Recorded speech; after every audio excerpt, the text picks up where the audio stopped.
आचार संहिता खत्म होने के बाद शुरू होगी नई योजनाएं। पूर्वी दिल्ली में शुरू होगा पानी की पाइपलाइन बिछाने का काम।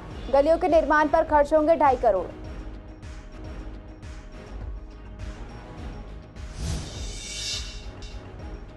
यमुना खादर में डीडीए ने हटाया अवैध धार्मिक निर्माण। मौके पर अर्धसैनिक बल और दिल्ली पुलिस तैनात। डीडीए की जमीन पर बना था खाटू श्याम का मंदिर।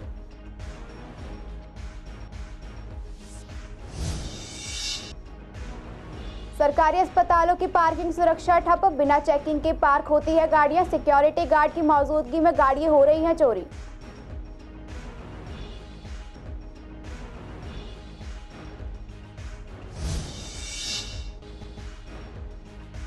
बीजेपी नेता ने की मेयर चुनाव कराने की मांग। महेंद्र आहूजा ने कहा मेयर चुनाव में भी होगी बीजेपी की जीत। अप्रैल में स्थगित हुआ था मेयर चुनाव।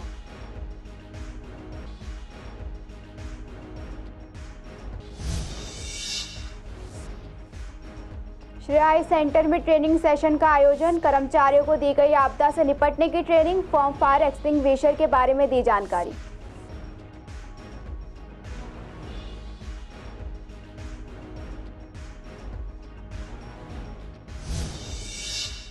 नमस्कार, आप देख रहे हैं CCN लाइव। मैं हूं आपके साथ दुर्गा शर्मा। आप सभी का स्वागत है हमारे खास कार्यक्रम पूर्वी दिल्ली खास में। बुलेटिन की शुरुआत करेंगे कुछ खास खबरों के साथ। लोकसभा चुनाव के बाद आचार संहिता वीरवार को समाप्त हो रही है, जिस पर पूर्वी दिल्ली के संवाददाता विवेक पठानिया ने मौजूदा पूर्वी दिल्ली के विधायक अनिल वाजपेयी और ओम प्रकाश शर्मा से बात की। उन्होंने बताया कि चुनाव के दौरान आचार संहिता लगाने से पूर्वी दिल्ली के सभी विधानसभा में काम रुक गए थे, जिन्हें अब दोबारा शुरू किया जाएगा। वीरवार को आचार संहिता समाप्त हो रही है। विश्वासनगर विधानसभा और गांधीनगर विधानसभा के जितने भी कार्य रुके हुए थे उन्हें पूर्णतः शुरुआत कर रहे हैं। विश्वासनगर विधानसभा के विधायक ओम प्रकाश शर्मा ने कहा कि पीने के पानी की समस्या को देखते हुए पाइपलाइन बिछाने का काम चालू किया जाएगा। साथ ही गांधीनगर विधानसभा के विधायक ने कहा कि उनको करीबन 2.5 करोड़ के आसपास का काम रुका हुआ है। अब तमाम जगहों पर गलियों और रोडों का निर्माण कार्य शुरू किया जाएगा। निश्चित रूप से जो रुके हुए सड़कों के पानी की पाइपलाइन और जो दूसरे विकास के कार्य हैं पुनः वो चालू होने वाले हैं। आज दिल्ली में और ख़ास तौर से हमारी विधानसभा में पानी के लिए हाहाकार मचा हुआ है। पानी एक तो है नहीं और 50% पानी ऐसा है जिसका दिल्ली सरकार के पास कोई हिसाब किताब नहीं है। जो लोग मीटर से पानी पी रहे हैं और जो बिल दे रहे हैं उनको पानी का नितांत अभाव है और जो पानी मिल भी रहा है वो पीने के लायक नहीं है। हम इस सारे मामले पर पूरी ताकत के साथ काम कर रहे हैं और मुझे लगता है कि आने वाले 10-15 दिन में सभी को पीने का स्वच्छ पानी प्रचुर मात्रा में उपलब्ध कराने का हम प्रयास करेंगे।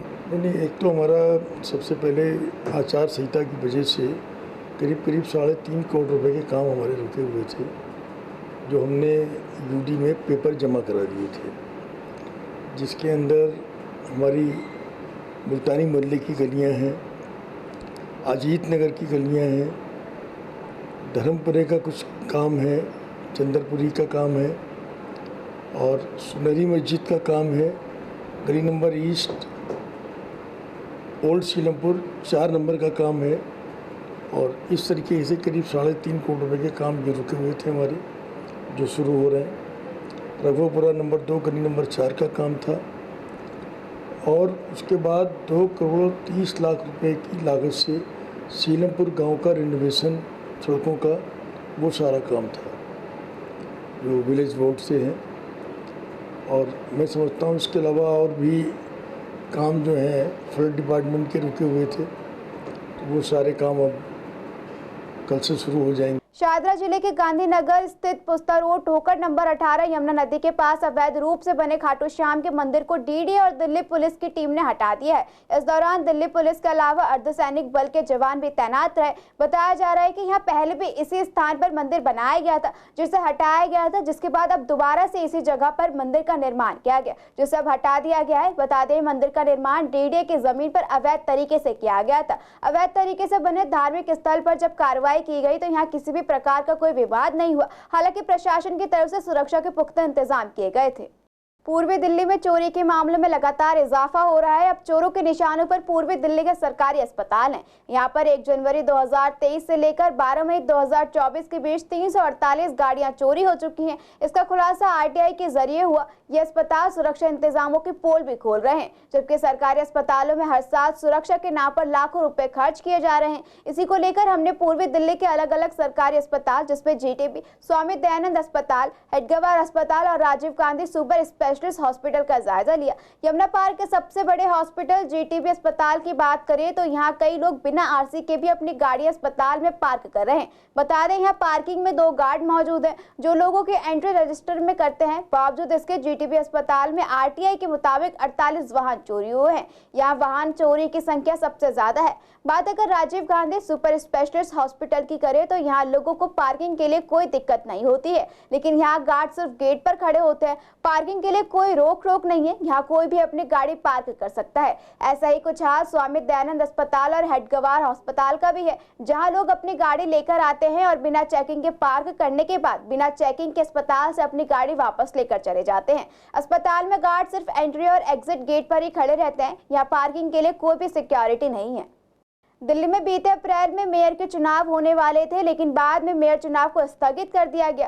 देश में लोकसभा चुनाव भी पूरे हो गए हैं। अब ऐसे में मेयर का चुनाव कब तक होने की संभावना है, इसी को लेकर हमने भाजपा नेता से बात की। उनका कहना है कि आम आदमी पार्टी शुरू से ही दिल्ली में मेयर चुनाव कराने से डर रही है। वो चाहती है कि शैली ओबरॉय का ही कार्यकाल बढ़ता रहे। अब लोकसभा में भी बीजेपी ने क्लीन स्वीप किया है। पिछली बार मेयर के चुनाव के लिए दिल्ली के मुख्यमंत्री के साइन नहीं हुए थे, जिसकी वजह से चुनाव टाला गया। वही महेंद्र आहूजा ने भी ये कहा कि आम आदमी पार्टी में उनके कुछ पार्षद शराब नीति से परेशान हैं। वो उम्मीद करते हैं कि मेयर चुनाव में उनके पार्षद बीजेपी को वोट करेंगे और जब मेयर के चुनाव होंगे तो बीजेपी का मेयर जीत कर आएगा। देखिए, दिल्ली को नया मेयर अप्रैल के पहले दूसरे हफ्ते में मिल जाना चाहिए था, लेकिन इसमें देरी इसलिए हुई कि 31 मार्च से पहले मेयर के चुनाव के नोटिफिकेशन को शहरी विकास मंत्रालय दिल्ली सरकार का वो साइन करता है, इसके बाद मुख्यमंत्री साइन करता है और इसके बाद एलजी साहब साइन करते हैं, तब जाके ये इलेक्शन संपन्न होता है। इलेक्शन की प्रक्रिया या डिक्लेरेशन तब शुरू होती है। लेकिन ये खेद की बात है कि आम आदमी पार्टी का कहना और है और करना और है। उन्होंने केवल शहरी विकास मंत्रालय ने साइन करके फाइल को आगे किया और केजरीवाल साहब ने वो आज तक वो फाइल साइन नहीं की। ये जेल में जाने का या नोटिस का तो काम बहुत बाद में हुआ। 31 मार्च से पहले, आज उसको 3 महीने हो गए, उनके पास पर्याप्त टाइम था साइन करने का। ये 31 मार्च से पहले साइन होने वाली फाइल थी, लेकिन वो बाहर भी आए, वो बाकी काम भी करते रहे, राजनीतिक भाषण भी करते रहे, पर दिल्ली के मेयर का चुनाव होना है इसकी उन्होंने चिंता नहीं की। जब तक मुख्यमंत्री साइन ना करें तब तक एलजी साहब साइन नहीं कर सकते, तब तक मेयर चुनाव की प्रक्रिया पूरी नहीं होगी।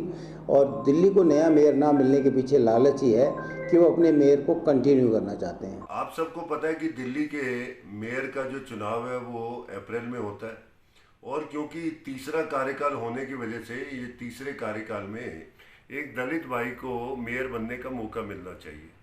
और आपको ये भी पता है कि दिल्ली सरकार में और निगम के अंदर केजरीवाल आम आदमी पार्टी की सरकार है, लेकिन इनका निकम्मापन देखिए कि आज तक मेयर का चुनाव होके किसी दलित भाई को मेयर की कुर्सी पे नहीं बिठाया गया। हम मांग करते हैं कि इस तीसरे साल में जल्दी से जल्दी चुनाव करवाकर एक दलित भाई को मेयर की कुर्सी पे बिठाएं और दिल्ली की निगम की व्यवस्था को ठीक करें, क्योंकि पिछले 1.5 साल से कूड़े के पहाड़ वैसे ही खड़े हैं। सड़कों पे कूड़ा है, बरसात आने वाली है, नालों की सफाई नहीं हुई है, गंदगी है चारों तरफ। निगम के पार्कों में पानी की व्यवस्था नहीं है, मालियों की व्यवस्था नहीं है, तो निगम एक तरीके से काम नहीं कर पा रहे। नए मेयर का चुनाव हो, किसी दलित को मेयर की कुर्सी पर बिठाया जाए और दिल्ली की स्थिति को सुधारा जाए, ये हमारी अपील। पूर्वी दिल्ली के अंदर पिछले दिनों बड़े अग्निकांड हुए, जिसमें से एक विवेक विहार का बेबी केयर सेंटर भी था। विवेक विहार अग्निकांड को देखते हुए पूर्वी दिल्ली के तमाम सरकारी और प्राइवेट संस्थानों ने अपने कर्मचारियों को आपदा जैसी स्थिति में कैसे बचे इसकी ट्रेनिंग दे रहे हैं। वहीं सूरजमल विहार स्थित श्रेय आई सेंटर के कर्मचारियों को वीरवार के दिन ट्रेनिंग दी गई कि अगर यहाँ आग लग जाए तो उससे कैसे बचाव किया जा सकता है और आग बुझाने के लिए सिलेंडर को कैसे इस्तेमाल करना चाहिए। भैया देखो, आजकल आग ज़्यादा लगती है तो सभी हॉस्पिटलों में क्या जितने भी मतलब जहाँ पर भी आवागमन ज़्यादा होता है और जहाँ पर फायर का रिस्क है वहाँ सभी को ट्रेंड होना चाहिए। ये डॉक्टर साहब मेरे अपने घनिष्ठ मित्र हैं, इन्होंने बोला भाई एक बार आज आप करके दिखा दो। तो मैंने इनको सभी को थोड़ा सा बताया। बाकी यहाँ का स्टाफ जो है बड़ा एक्सपर्ट है, पहले से ही ऑलरेडी सीखे हुए हैं। सर एक्सपीरियंस तो बहुत अच्छा रहा, क्योंकि ये जो ट्रेनिंग है एज सुन एज पॉसिबल, जैसे कि हम किसी भी ऑफिस में या किसी भी घर में, ये ज़रूर हर किसी को पता होना चाहिए कि आग किस तरीके से बुझाई जाए। क्योंकि अगर हम ये एक ऐसी सिचुएशन है जिसको हम शुरू में अगर कंट्रोल कर लेंगे तो उसके बाद कोई भी बड़ी हानि होने से हम उसको रोक सकते हैं। ये बहुत ज़रूरी है। जिस हिसाब से गर्मी बढ़ रही है उस हिसाब से आजकल फायर की एक्टिविटीज़ बहुत ज़्यादा हो रही हैं, आग जगह जगह लग रही है। उसके रिगार्डिंग हमने अपने स्टाफ की ट्रेनिंग कराई है यहाँ पे पूरे में, तो ताकि हमारे स्टाफ को भी पता रहे कि भाई कैसे हमें एक्सटिंग्विशर्स वगैरह यूज़। पूर्वी दिल्ली के थाना पांडव नगर को पुलिस ने एक नशा तस्कर को गिरफ्तार किया है। गिरफ्तार आरोपी के पास से 4.5 किलोग्राम गांजा भी बरामद हुआ है। गिरफ्तार आरोपी की पहचान शशि गार्डन निवासी शिवम के तौर पर की गई। डीसीपी अपूर्वा गुप्ता ने बताया कि 3 जून को थाना पांडव नगर पुलिस को देर रात एक गुप्त सूचना मिली थी। गुप्त सूचना के आधार पर पुलिस की एक टीम ने कोटला रोड पहुंची, जहां पर की पुलिस की नजर एक युवक पर पड़ी जो कंधों पर पिट्ठू बैग लेकर जा रहा था। पुलिस ने तुरंत युवक को गिरफ्तार कर लिया। छानबीन के दौरान युवक के बैग से कुल 4.5 किलोग्राम गांजा बरामद किया गया। पुलिस ने थाना पांडव नगर में मामला दर्ज कर लिया है। फिलहाल पुलिस आरोपी शिवम से पूछताछ कर गांजे की खरीद और सप्लाई के संबंध में आगे की जांच कर रही है। लोकसभा चुनाव 2024 के नतीजे आ चुके हैं। जनता ने इस बार किसी भी पार्टी को पूर्ण बहुमत नहीं दिया। ऐसे में क्या विपक्ष को सरकार बनाने की कोशिश करनी चाहिए या नहीं, इस पर आम जनता का क्या कहना है? इस विषय को लेकर संवाददाता विवेक पठानिया ने पूर्वी दिल्ली की आम जनता से बात की। इस पर लोगों की मिलीजुली राय सामने आई। दरअसल जनता का कहना है कि अभी इंडिया अलायंस को शांत रहना चाहिए, क्योंकि इंडिया गठबंधन अभी इतने सक्षम नहीं है कि वो सरकार और देश को चला पाए। वहीं कई लोगों का मानना है कि सरकार में बदलाव होना चाहिए, क्योंकि जब पुरानी सरकार यानी कि कांग्रेस थी तब जब भी देश चल रहा था तो उसमें कई विकास भी हुआ और साथ ही देश ने गति भी पकड़ी थी। इस पर लोगों का और कुछ क्या कहना था, सुनिए। विपक्ष को सरकार बनाने की कोशिश मेरे अकॉर्डिंग तो नहीं करनी चाहिए, जनादेश है। लेकिन जैसा कि राजनीति में कुछ भी कहना असंभव नहीं है। मान लो कल को नीतीश जी वेंकैया नायडू जी इधर उधर हो, लेकिन मेरे अकॉर्डिंग जनादेश के अकॉर्डिंग की कोशिश नहीं करनी चाहिए। लेकिन जो देखते हुए लग रहा है ना, ऐसा लग रहा है 6 महीने 1 साल तो मोदी जी रहेंगे, फिर कोई ना कोई पार्टी इधर उधर होना लग रहा है, संभव लग रहा है। पक्ष कल विपक्ष का बयान आया, वो कह रहे कि हम जनादेश का समर्थन करते हैं, हम चाह रहे हैं कि मोदी जी सरकार चलाएं, हम गठजोड़ नहीं करेंगे। लेकिन गठजोड़ का तो नहीं पता ना, मान लो नीतीश जी खुद कहें कि हमें कांग्रेस में आना है या इधर आना है, तो राजनीति यही असंभवता है, हर चीज़ संभव हो सकती है। राजनीति में कोई किसी का दोस्त नहीं होता और कोई किसी का दुश्मन नहीं होता। और नीतीश जी को तो इतने टाइम से लोग देख भी रहे हैं, कभी किसी जगह कभी किसी जगह, और अब तो चंद्रबाबू नायडू जैसे भी आ गए हैं। तो अब तो मोदी जी की एक टांग नीतीश जी पकड़ेंगे, दूसरी चंद्रबाबू नायडू, तो मुश्किल है। और मैं समझता हूँ विपक्ष को अभी बैठ के विपक्ष में थोड़ा इनका टाइम देने, तमाशा देखना चाहिए कि क्या है। अगर होता है तो संभावनाओं का खेल है राजनीति, संभावना हमेशा जीवित रहती हैं।